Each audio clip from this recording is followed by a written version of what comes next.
This week, I had the opportunity to visit Kibbutz Be'eri, one of the hardest hit Israeli communities from the massacre that happened on October 7th. Even though more than 100 days have now passed since that attack took place, none of Be'eri's residents have returned to live permanently in their homes. The physical destruction in the town is just horrific. And all of the residents that lost friends and loved ones, family members, they had to hide and run and fight for their lives on that fateful day. None of them are okay. I'm going to give you my raw and firsthand reaction to visiting Be'eri yesterday, meeting the residents who went through the horrors of October 7th, and there are several things on the tour that just shocked me. I'm Luke Hilton, and this is the Israel Guys.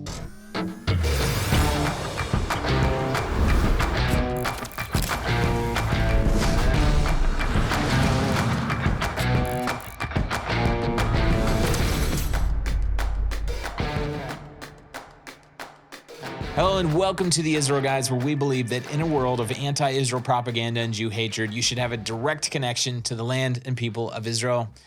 Thanks for being with us, guys. Let me know in the comments if you're a new viewer or listener. If you're listening on a podcast platform, give us a follow, give us a rating. We'd love that. If you're watching on Rumble, Facebook, YouTube, Instagram, wherever it is, give us a subscribe and hit those notifications.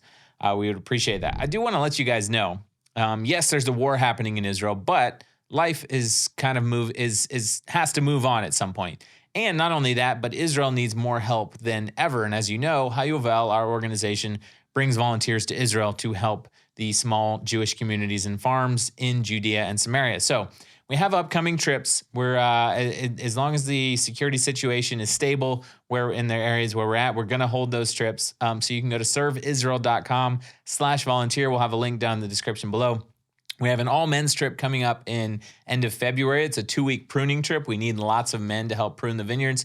A lot of farmers here have lost their permanent and workers, and they need more help than ever. And we also have a tree planting trip coming up over the feast of Passover in April. So check those out. Check out all the upcoming trips for 2024. Just go to serveisrael.com or click the link down in the description below.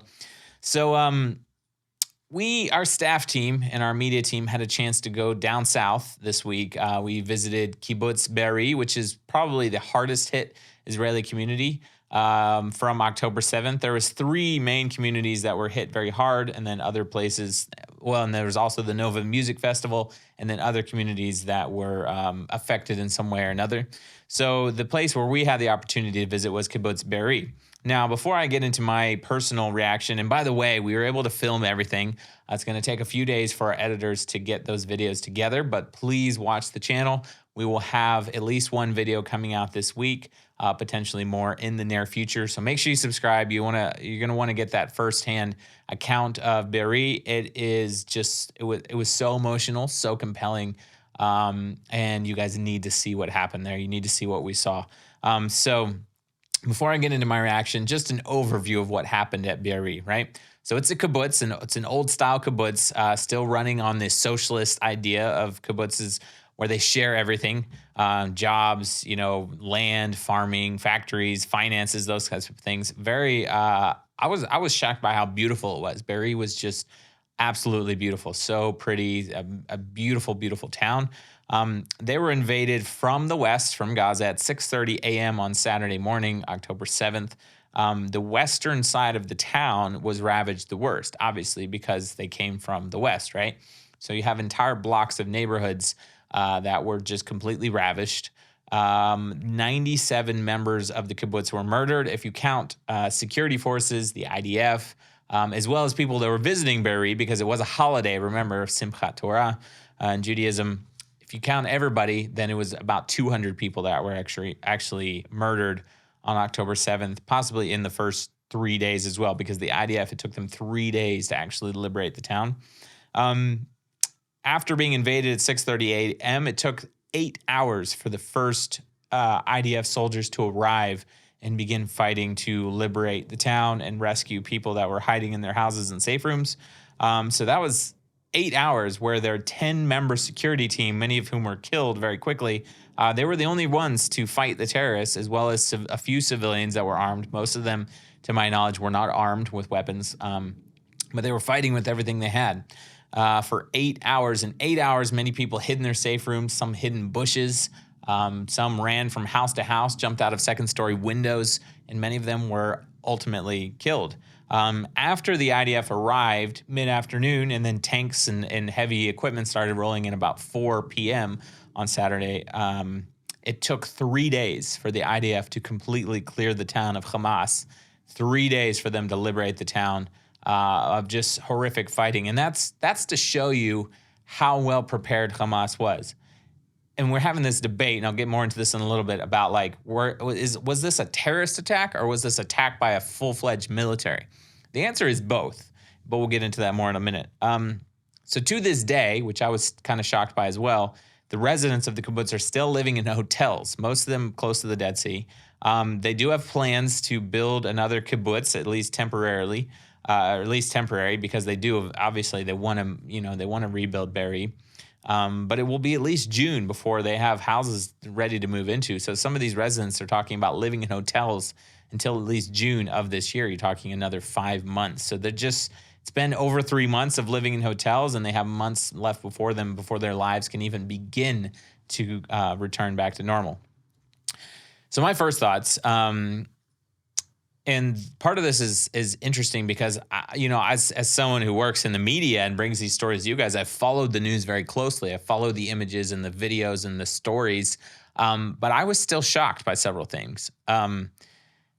Since October 7th happened, I'm not sure at what point, but at some point, Be'eri organized official visits. So we actually went through, official channels. We also worked with a member of Knesset, Sharon Haskel, who came with us. And afterwards, we were able to plant trees as a sign of bringing life back to the land in the South and another nearby community.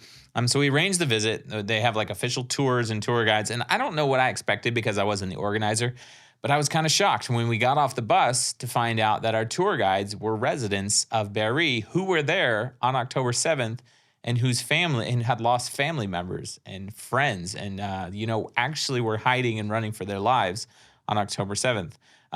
So we were supposed to have 3 tour guides. We ended up with 2, but we met the third one, and she told us this incredible, just heart-wrenching story. I'll tell you that in the second half of today's show about her father being just brutally killed and his last moments. It was very gut-wrenching, but stay tuned. Second half, we'll get into that. One of the guides had just found out the week before that his cousin, who was kidnapped at the beginning, was actually dead. The news had just come out that he was actually dead. They thought he was hostage in Gaza, and it came out the week before that he had died. So that was heartrending. And the other guy that was with the other group had lost, I believe, 7 family members to Hamas, including a parent, I think a sibling, and just, an aunt, uncle, cousins, those kind. And he had, I think, a cousin who is still hostage inside of Gaza right now. Obviously, they're just hoping and praying that he's alive because we now know that some of the hostages are indeed dead. So several things I was surprised by. And by the way, the whole thing was very emotional. I'm not an emotional person typically, but even though there wasn't, blood and like it's been more than 3 months, obviously, it was still very emotional just to see the level of destruction. But that was the first thing I was surprised by, is that the absolute level of destruction, because we're not talking about just doors that were busted open and windows that were broken. We're talking entire houses burned. We're talking entire houses destroyed by bulldozers or explosives. In one house, Hamas spent 2 hours trying to break into the safe room where they knew a family was hiding. Eventually, they brought a bulldozer just to rip the room apart. And when they finally pulled the walls down with the bulldozer, they murdered and kidnapped the family inside. The death and destruction was both methodical and it was random, because in some places there were entire blocks where houses were burned and many people just murdered in every single house, and people kidnapped and killed.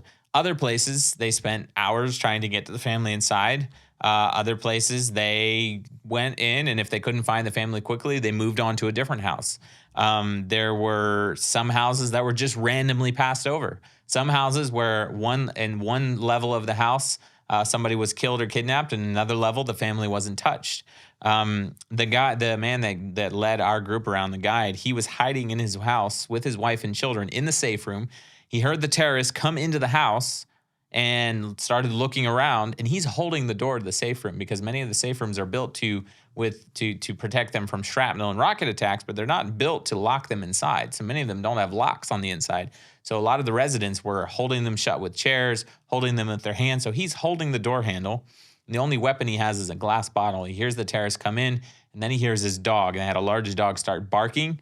The terrorists left, and they never came back. And him and his family, his wife and 3 children, hid for 8 hours before they were rescued by the IDF. And it's just a miracle that he and his family weren't killed or kidnapped. I have a question for you. Where do you buy your olive oil and honey from? How about your tea, chocolate, cosmetics? If you knew that you could get these items from Israel and that your purchase would help families living in Israel's heartland to thrive, would you be interested? What if I told you that you could purchase all of these items and much more, and it's super easy to order online, and everything will be shipped to your doorstep in a matter of days? Enter Blessed by Israel. The truth is, Blessed by Israel was founded by very good friends of ours after they came to Israel on a trip with our organization. After meeting the brave pioneers who live here, they were inspired to help these families thrive by bringing their products to the United States with the goal of making it easy for people just like you to support them. Every purchase you make is a direct investment in the family-owned businesses who are located in Israel's biblical heartland. Every purchase helps an amazing family place their roots even deeper in their ancient homeland. As you consider where to make your investments this year, I urge you to consider buying as many products as possible from Israel. Visit Blessed by Israel, that's Blessed B-U-Y Israel, to check out their amazing product line, or click the link in the description below. Blessed by Israel is bringing the beauty of Israel's heartland straight to your doorstep. Visit blessedbuyisrael.com or click the link in the description below today. What made it very much more real to our group is as soon as we got off the bus, we just immediately heard these massive explosions. And when I say explosions, you won't be able to know what it was like unless you're someone who's been in the military and maybe been in like battle or in training exercise, because I'm not talking about gunfire. I'm not talking about like heavy gunfire. I'm talking bombs and artillery. And if we weren't told that they were actually several miles away, we probably would have been hitting the deck right away, at least with the first couple of times, because they were so loud. And some of them were even louder than others. Some so loud that I actually wanted earplugs. Like that's how, like it felt like bombs were dropping on top of us. Thankfully, we were told right away that this is the IDF hitting targets inside Gaza. But that's like how real, and for the entire 2 hours that we were in Be'eri, you could just constantly hear the bombing and the artillery. It was very, very real and raw. And that's just to show you the battle is still going on even right now. You know, we're only a couple of kilometers away from the Gaza Strip border. Another thing that was, I guess I wasn't prepared for is just to start putting real places to the scenery and the images that I've seen in the media. And social media and, you know, just the TV, you know, you see and hear these stories, and all of a sudden you're walking through Kibbutz Be'eri and you realize, oh, this is where I saw that picture. This is where I saw that video. The most real and heart-wrenching place was, they called it like the street of death or the walk of death. There was this one road on the western side, the outskirts of Be'eri, where very infamously there was images and videos and pictures of hostages being led by Hamas down the street, and presumably, like I thought, they would be being led into captivity in Gaza. Well, it turns out they were led to the end of that street, walked into a nearby field, and executed in cold blood. And our guide compared it to the walk of death in the Holocaust, and that's exactly what it was. It was just absolutely surreal. I was walking down that street and even found a bullet casing, and it's just you know, from the battle, from possibly Hamas or the IDF. And it was just hard to take in. So I want to just tell a couple of the stories that are very raw and emotional. Our guide was from the western side of the neighborhood. And like I said, the western side was the hardest hit. It was only a miracle that him and his family escaped. He just took us inside a bunch of houses. And I don't know what I was expecting, but I guess I wasn't expecting just houses that were open. There was nothing taped off, nothing roped off, nothing partitioned off. There's no, it's just a normal, beautiful neighborhood, like a neighborhood you'd find in the United States or anywhere in the world. And the houses are just burned and destroyed. In some places, you're talking about several feet burned out rubble. And our guy just took us inside the houses. I'm sure some of them were not even safe to be in. We went upstairs in this house. The staircase was so destroyed. I actually felt like some of the stairs might collapse as I walked up the stairs. That's how just how destroyed everything was. The one house we went into, there was actually 2 pans of like cookies or crackers burned, sitting partway pulled out of the oven because the daughter in the house was making breakfast and the attack started and they ran in the safe room. And she actually had the thought, oh, if I left the oven on, like maybe the house might catch on fire. And turns out the house did catch on fire, but it's from Hamas setting the house on fire. And thankfully, I think they were able to be safe inside the safe room, but the rest of the house was just completely burned and destroyed. There was scribbling in Hebrew on the walls of the outside of all the houses because as the IDF, as the days went on and they went house to house, they began clearing each house, checking each house for bodies, for victims, for survivors, checking for explosives. So there was numbers and, just different notations on the walls of each house from the IDF saying, okay, this house is clear. This house needs to be checked. This house might have, bodies in it, whatever it was. There was bullet holes in one of the safe rooms we walked in. One of the computer screens was just filled with bullet holes, burned out kitchens, living rooms, staircases. There was just feet of rubble, like I said. I want to tell you this one story that I referenced in the beginning because it was the most emotional part of our tour. So the third tour guide that we're supposed to have, she actually ended up having to go to a funeral, but she came and met us because she wanted to tell us the story of her father. So she was in the kibbutz with her 3 children, and her father was in the kibbutz. They lived, they were from Be'eri. Her father was in his 70s or 80s, and she told us this story standing in front of the 2-story burned out home that was her father's home. Okay. The house was completely burned out with just rubble spilling out all the doors and windows, right? And the whole house was black and burnt. And there was some kind of like one of those 3-wheeled carts, kind of like a golf cart, that older people sometimes ride inside small communities. And it was just sitting, and the burned out part of the hill in front of the house, just you could barely even recognize what it was. It was just burned down to the metal frame. That was her father's cart. And at the beginning of the attack, he didn't really believe that he needed to run or hide. So he was sitting in front of his house and he sees 8 Hamas terrorists coming down the street, and he thinks they're IDF soldiers because they were dressed in green uniforms, pretending to be IDF. It wasn't until they came up to him. He was born in Egypt, so obviously he speaks Arabic, and they start interrogating him, demanding money, demanding valuables, and he just begins telling them, please don't kill me, please don't kill me. And they shoot him and blow part of his hand and fingers off. And then they leave after looting his house. And that's when he realizes, well, obviously he's now wounded, and he crawls into his house and crawls into the safe room and then calls his other daughter, who is in a different part of Israel and not involved in the attack. She was a paramedic, and he wanted her help. And she actually played the recording of his phone call with his daughter. And it was in Hebrew, but it was still very, very emotional. And in the phone call, you can hear him saying, they shot me in the hand. I'm bleeding out. I'm missing several fingers. I can't hear you. And the whole time the daughter's saying, you need to wrap your hand up. You need to wrap your hand up. You need to put a tourniquet on. You need to get help, those types of things. We're sending help. People are coming. And he said, just saying, I need help. I need help. I can't hear you. I can't hear you. I'm losing strength. Please call the ambulance. And after about 60 seconds of that, you just hear him say lahitrod, which is basically goodbye, or I'll see you in Hebrew. And then the line goes dead.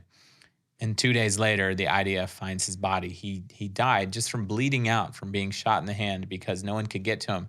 And his daughter that was telling us this story and playing us the recording tells us she's in a house 2 blocks over and realizes that her father's been shot. But she's hiding in the house with her 3 children.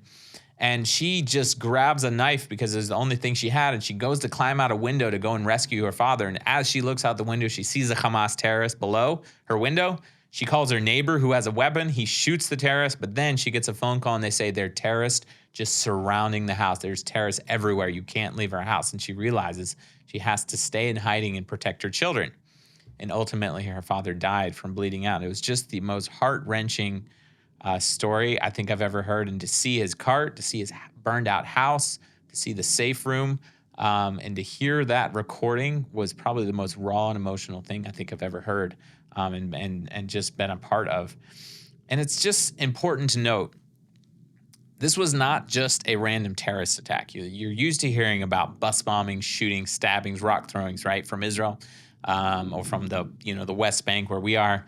This was a fully equipped military who just happened to also be terrorists equal in barbarity to ISIS, who invaded Israel's south. They said hundreds of Hamas terrorists invaded Be'eri. They took over a house. They went up on the rooftop. They established headquarters. When the IDF and police finally came, they shot RPGs and took out military vehicles. They were prepared to fight one of the best militaries in the world. And when they came into kibbutzes like Be'eri and found that it was mostly just civilians, they instead just began looting and burning and raping and killing and torturing and kidnapping. And also, in addition to Be'eri, for instance, had hundreds of Hamas terrorists, hundreds as well in other towns in the areas. There was several thousand altogether. There's also thousands of civilians that came over just to loot, just to steal, just to be a part of what was happening, because Hamas is supported by nearly everyone in Gaza. So, like I said, there were so many more stories, people having to jump out of second-story windows, a teenager that jumped out of a window to escape and broke his leg, and another resident from a nearby home had to come out and drag him inside to save his life. A father that jumped out a second-story window with his 2 babies, and thankfully they weren't hurt and they were able to escape, because residents were all on the phones with each other and texting saying, okay, now it's clear here. Run out of your house, run into this house. And people were, telling each other, I see terrorists there, don't come out. Now come in this house. Now, jump out the window here on this side of the house. There's no terrorists here. Run into this house. And this went on for hours and hours and hours. Even some residents fighting with whatever weapons they had. And ultimately, it took 8 to 10 hours for the IDF to respond fully in several days for them to liberate the town. So we do have actual footage from Be'eri, including some of the stories I just told you on video. So again, stay tuned. We're going to be putting that out of the channel later this week. But the bottom line is this war is not over, and Israel still needs your support. The people of Be'eri are incredibly strong, incredibly brave. They've already reopened the print factory in Be'eri because they said we can't let them defeat us. Some of the residents, that's just too far for them to drive from the Dead Sea Hotel every day, have actually slept in their homes a few times. The daughter that told us the story of her father being murdered is actually several days a week is sleeping in her home in Be'eri, even though it's not really livable, because it's just what they have to do. The residents are coming back to give tours like they did to our group, and it's just blew me away, their incredible strength, even in the face of knowing that they have friends and family who are kidnapped, and friends and family who are murdered, and their children and their brothers and sisters and fathers and mothers are suffering psychological trauma from that day. So I would just encourage you, don't forget, it's been more than 100 days, but Israel is still in the midst of a war, and the horrors of October 7th are nowhere near being forgotten, and will not, it's going to take years and years for them to move on. So please continue praying and standing with Israel during this time, and do your part. Speaking of doing parts, one of the best ways to support Israel right now is purchase products from blessedbuisrael.com. You can check out the link in the description below, because purchasing products from small family-owned businesses in Israel directly causes Israel to thrive and flourish. Guys, please subscribe, get that conversation going down below. Let us know what you think. And as always, tune out the fake news and tune into what is actually happening here in the land of Israel. We're here every single day with your direct connection to the land and people of Israel.